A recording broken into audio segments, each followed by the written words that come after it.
आज हम आपको श्री राम के पूर्वज राजा इवानासो की कहानी बताएंगे, जिन्होंने स्वयं गर्भ धारण करके अपने संतान को जन्म दिया था, जो कि चक्रवर्ती सम्राट राजा मांधाता के नाम से प्रसिद्ध हुए।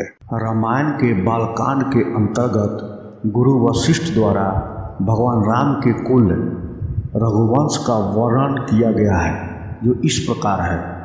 ब्रह्मा जी के पुत्र मारीचि से कश्यप का जन्म हुआ। कश्यप के पुत्र थे विवस्वान। विवस्वान के पुत्र थे वैवस्वतमनु, जिनके 10 पुत्रों में से एक का नाम इक्ष्वाकु था। राजा इक्ष्वाकु ने अयोध्या को अपनी राजधानी बनाया और उन्होंने ही इक्ष्वाकु वंश को स्थापित किया। इसी वंश में राजा इवानासो का जन्म हुआ, लेकिन उनका कोई पुत्र नहीं था। वंश की उन्नति और पुत्र प्राप्ति की कामना के लिए उन्होंने अपना सारा राजपाट त्याग कर वन में जाकर तपस्या करने का निश्चय किया। वन में अपने निवास के दौरान उनकी मुलाकात महर्षि भृगु के वंशज च्यवन ऋषि से हुई। च्यवन ऋषि ने राजा इवानासो के लिए इष्टि यज्ञ करना आरंभ किया, ताकि राजा की संतान जन्म ले। यज्ञ के बाद च्यवन ऋषि ने एक मटके में अभिमंत्रित जल रखा, जिसका सेवन राजा की पत्नी को करना था, ताकि वह गर्भ धारण कर पाए। राजा इवानासो की संतान उत्पत्ति के उद्देश्य से हुए यज्ञ में कई ऋषि मुनियों ने भाग लिया और यज्ञ के बाद सभी जन थकान की वजह से गहरी नींद में सो गए। रात्रि के समय जब राजा इवानासो की नींद खुली तो उन्हें भयंकर प्यास लगी।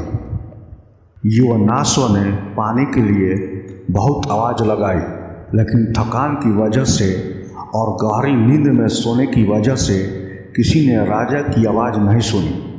ऐसे में राजा स्वयं उठे और पानी की तलाश करने लगे। राजा इवानासो को वह कलश दिखाई दिया, जिसमें अभिमंत्रित जल था। इस बात से बेखबर कि वह जल किस उद्देश्य के लिए है, राजा ने प्यास की वजह से सारा पानी पी लिया। जब इस बात की खबर ऋषि च्यवन को लगी तो उन्होंने राजा से कहा कि उनकी संतान अब उन्हीं के गर्भ से जन्म लेगी। जब संतान के जन्म लेने का सही समय आया तब दैवीय चिकित्सकों और सिंह कुमारों ने राजा इवानासो की कोख को चीरकर बच्चे को बाहर निकाला। बच्चे के जन्म के बाद यह समस्या उत्पन्न हुई कि बच्चा अपनी भूख कैसे मिटाएगा। सभी देवतागण वहाँ उपस्थित थे। इतने में इंद्रदेव ने उनसे कहा कि वह उस बच्चे के लिए माँ की कमी पूरा करेंगे। इंद्र ने अपनी उंगली शिशु के मुंह में डाली, जिसमें से दूध निकल रहा था, और कहा, मत धाता, अर्थात मैं इसकी माँ हूँ। इसी वजह से उस शिशु का नाम ममधाता यानी मांधाता पड़ा। जैसे ही इंद्रदेव ने शिशु को अपनी उंगली से दूध पिलाना शुरू किया, वह शिशु 13 बीता बढ़ गया।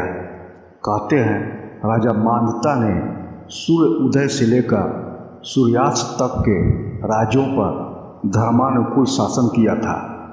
इतना ही नहीं, राजा मांधाता ने 100 अश्वमेध और 100 राजसूय यज्ञ करके 10 योजन लंबे और 1 योजन ऊंचे रोहित नामक सोने के मत्स्य बनवाकर ब्राह्मणों को भी दान दिए थे।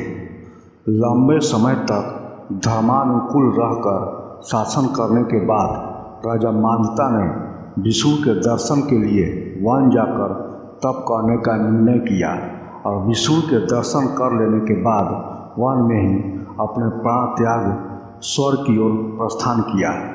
इस कहानी से हमें यह शिक्षा मिलती है कि विज्ञान के इस दौर में एक पुरुष द्वारा गर्भ धारण करके अपनी संतान को जन्म देना संभव है, और हाल ही में कुछ ऐसे केस हुए भी हैं। लेकिन आज से हजारों साल पहले हमारे पूर्वजों का ज्ञान हमारे आज के ज्ञान की तुलना में कहीं ऊंचा था।